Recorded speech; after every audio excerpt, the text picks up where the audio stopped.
ನಾನು ಹೇಳ್ತಾ ಇಲ್ಲ, ಒಪ್ಕೊಳ್ತಾ ಇಲ್ಲ.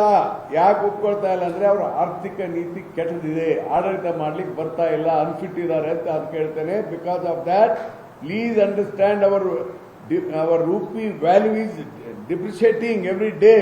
Because of that petrol rate ಏರ್ತಾ ಇದೆ, ಅನಿವಾರ್ಯವಾಗಿ ಅವ್ರು ಏರಿಸಬೇಕಾಗುತ್ತೆ.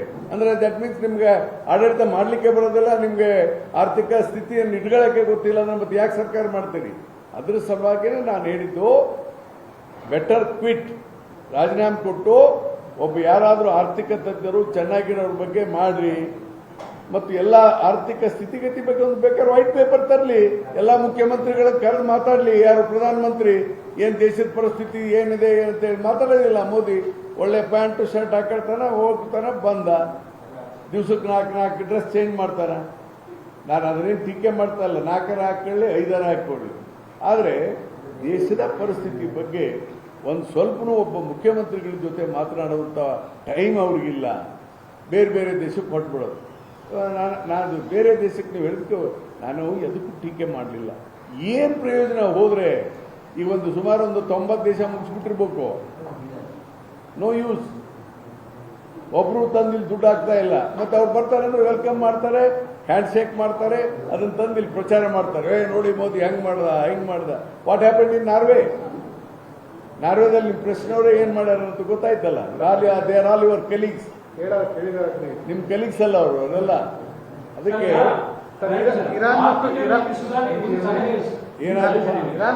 ಇರಾನ್ ಮತ್ತು ಅಮೆರಿಕ ಯುದ್ಧ ನಡುವೆ ಯುದ್ಧದಿಂದ ನಮಗೇನು ಸಂಬಂಧ ಇಲ್ಲ ಅಂತ ತಾವು ಈಗಲೂ ಹೇಳ್ತೇನೆ. ಅಲ್ಲ, ಇರಾನ್ ಮತ್ತು ಅಮೆರಿಕ ನಡುವಿನ ಯುದ್ಧಕ್ಕೆ ಭಾರತಕ್ಕೆ ಸಂಬಂಧ ಇಲ್ಲ.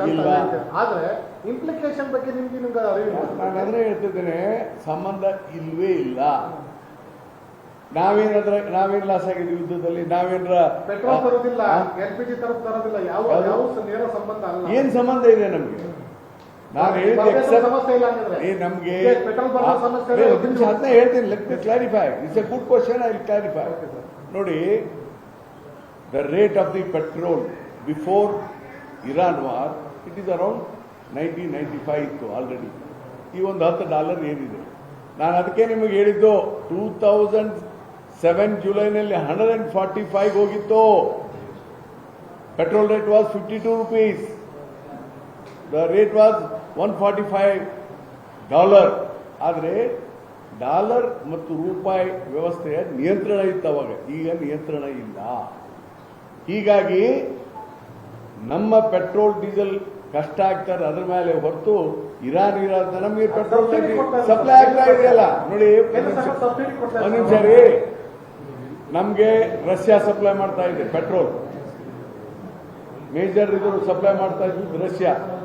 ಈಗ ನಿಮ್ಗೆ ಗೊತ್ತಿದೆಯಾ, ಟ್ರಂಪ್ ಬೇಡ ಅಂದ ಅಂತ ಹೇಳಿ ಟ್ರಂಪ್ ಜೊತೆಗೆ ದೋಸ್ತಿ ಮಾಡ್ಲಿಕ್ಕೆ ಹೋಗಿ ರಷ್ಯಾ ಜೊತೆಗೆ ಕಳ್ಕೊಂಡ್ರು petrol subsidy ಬರೋದ್ರಲ್ಲಿ.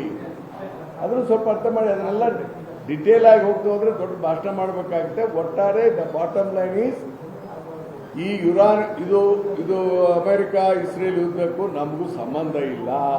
Dollar rate fluctuation ಆಗಿದ್ದರಿಂದ ಪೆಟ್ರೋಲ್ ರೇಟ್ ಹೆಚ್ಚಾಗಿದೆ. ಅದನ್ನು ಜನರ ಮೇಲೆ ತೆರಿಗೆ ಹಾಕಿದ್ದಾರೆ. That means these people are unfit to rule. Pakistan ಬಾಂಗ್ಲಾದೇಶದಲ್ಲಿ ಆರ್ಥಿಕ ಪರಿಸ್ಥಿತಿ ನಮಗೂ ಚೆನ್ನಾಗಿದೆ, ಅಂದ್ರೆ ಆರ್ಥಿಕ ಚೆನ್ನಾಗಿದೆ.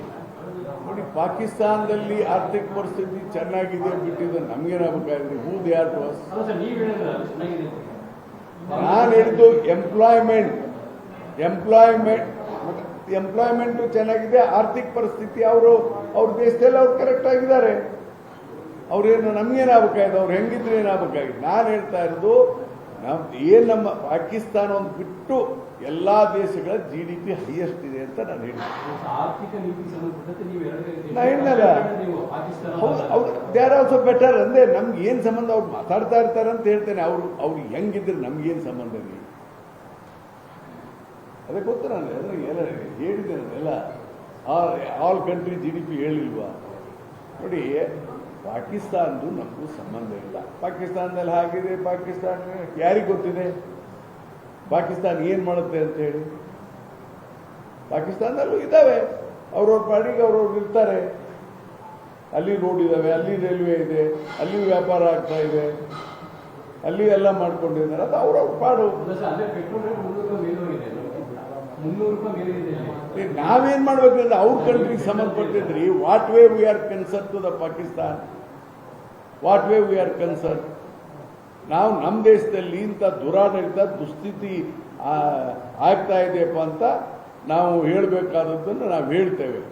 ನಾವು ಇವತ್ತು most expect ಮಾಡಿದ್ದು, ನಾವು ಸರ್ಕಾರದ ಪ್ರತಿಯೊಂದು ಇಲಾಖೆ ಪರ್ಫಾರ್ಮೆನ್ಸ್ ಆಗಿದೆ, ನಮ್ಮ 3 ವರ್ಷದಲ್ಲಿ ಸಾಧನೆ ಮಾಡಿದ್ರೆ ಅಂತ ಅನ್ನೋದನ್ನ ನಾನು ಹೇಳ್ತೇನೆ, ಎಲ್ಲ ತರಿಸ್ತೇನೆ. ಅದನ್ನ ಬಿಟ್ಟು ಡೈರೆಕ್ಟ್ ಹೋಗ್ಬಿಟ್ರೆ ಹೌದು, ಮತ್ತೆ ದೇಶದಿಂದ ಹಾಳಾಗೋದು ಇವತ್ತಿನ leaders ಕೊಡಿ ಸರ್, ಕೊಡಿಸ್ತೇನೆ, ಅದನ್ನು ಕೊಡಿಸ್ತೇನೆ. ಇಲಾಖೆ ವತಿಯಿಂದ performance ಇಲಾಖಾವಾರು ಇಲಾಖೆ ವತಿಯಿಂದ ಸನ್ಮಾನ ಬಿಡಿ. ಕೊಡಿಸ್ತೇನೆ, ಮುಖ್ಯಮಂತ್ರಿಗಳೇ ಕೊಡ್ತಾರೆ. ಎಷ್ಟು ಫೇಲ್ಯೂರ್ ಆಗಿದೆ ಏನು ಎಲ್ಲ ಕೊಡ್ತೇನೆ. Yes, I agree. ನೀವು ಹೇಳಿದ್ದನ್ನ ನಾನು ಒಪ್ಕೊಳ್ತೇನೆ, ಅದನ್ನ ಕೊಡಿಸುವಂತ ಆಗ್ಲಿ. ಈಗ ಅದಕ್ಕೇನೆ ಸ್ವಲ್ಪ ರೀಸಫಲ್ ಆಗ್ಲಿ ಅಂತ ಕೇಳ್ತಾ ಇದ್ದಾರೆ. ಸ್ವಲ್ಪ ಬಹಳ ದಿವಸ ನೋಡಿ, ಬಹಳ ದಿವಸ ನಿಂತ ನೀರು ಆದಾಗ ಸ್ವಲ್ಪ ಇದಾಗಿರ್ತದೆ. ನೀರು ನಿಂತು ಎಲ್ಲ ಏನೇನಿಲ್ಲ ಅದನ್ನೆಲ್ಲ ಡಿಟೇಲ್ ಕೊಡಿಸೋಣ. ಸಿಎಂ ಇಂದ ಕೊಡಿಸ್ತೇನೆ ಹಿಂದೆ. Will get that. ಈಗಲೇ ಕೊಡಿಸೋಣ. ನೀವು 3 ವರ್ಷ, ಇನ್ನೂ 2 ವರ್ಷ ಇದೆ. ಎಫೆಕ್ಟಿವ್ ಗವರ್ನೆನ್ಸ್ ಕೊಡಿಸ್ತೇವೆ. ಮುಖ್ಯಮಂತ್ರಿಗಳಿಗೆ ಹೇಳಿ, ಮುಖ್ಯಮಂತ್ರಿಗಳಿಗೆ ಕೊಡಿಸ್ತೇವೆ. ನೀವು ಹೇಳಿದ್ರಲ್ಲಪ್ಪ, ಮಂತ್ರಿಗಳು ಸೋಮಾರಿಗಳಾಗಿಲ್ಲ. ಸ್ವಲ್ಪ ವಿಧಾನಸೌಧಕ್ಕೆ ಕಡಿಮೆ ಬರ್ತಾರೆ ಏನೋ ಗೊತ್ತಿಲ್ಲ. ನಾನಂತೂ ಎಲ್ಲೂ ಮಂತ್ರಿಗಳು ನೀವು ಅಲ್ಲ, ನನಗೆ ಗೊತ್ತಿಲ್ಲ. ನಿಮಗೆ ಅದಕ್ಕೆ ಹೇಳಿದೆ, ಬರ್ತಾ ಇಲ್ಲ ಅಂದ್ರೆ ಬರ್ಬೇಕು. ಅವರು ಸೋಮಾರಿಗಳಾಗಬಾರ್ದು. ಮತ್ತೆ ಹಂಗೇನಾದ್ರೆ ಬೇಗನೆ ರೀಸಫಲ್ ಮಾಡ್ಲಿ ಮುಖ್ಯಮಂತ್ರಿಗಳು, ತ್ವರಿತವಾಗಿ ರೀಸಫಲ್ ಇದೇ ತಿಂಗಳ ಮಾಡ್ಲಿ ಅಂತ ನಾನು ಒತ್ತಾಯ ಮಾಡ್ತೇನೆ. ಗೊತ್ತಿಲ್ಲ, ನನಗೆ ಗೊತ್ತಿಲ್ಲಪ್ಪ.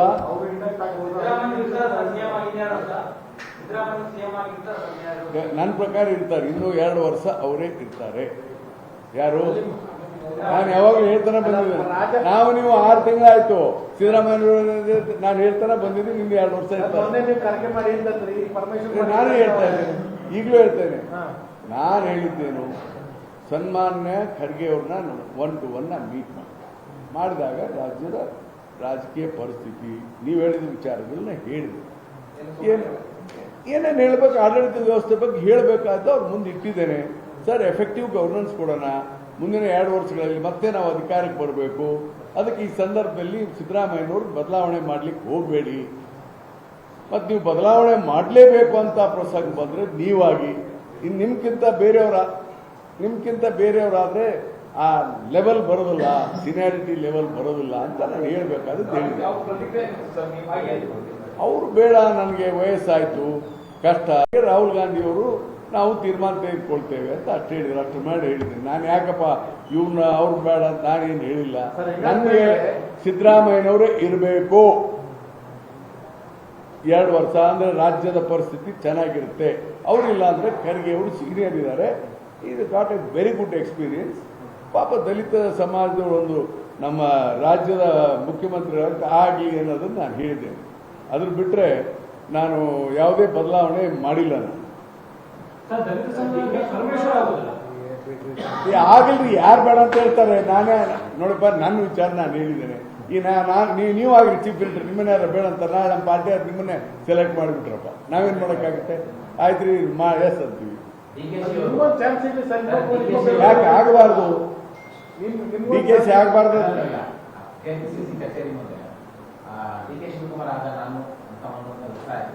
ಏನ್ ಮಾಡಕ್ಕಾಗುತ್ತೆ? ಆಗ್ಲಿ, ಅವ್ರಿಗೂ ಆಸೆ ಇದೆ. DK ಶಿವಕುಮಾರ್ ಆಗಬಾರ್ದು ಅಂತ ನಾನೇನು ಹೇಳಿಲ್ವಲ್ಲ. ಆದ್ರೆ ಮುಂದಿನ ದಿನಮಾನಗಳಲ್ಲಿ ಆಗ್ಬಹುದು, ನಾನಾಗ್ಬಹುದು, ನೀವು ಆಗ್ಬಹುದು, ಯಾರಾದ್ರೂ ಆಗ್ಬಹುದು. Right, thank you.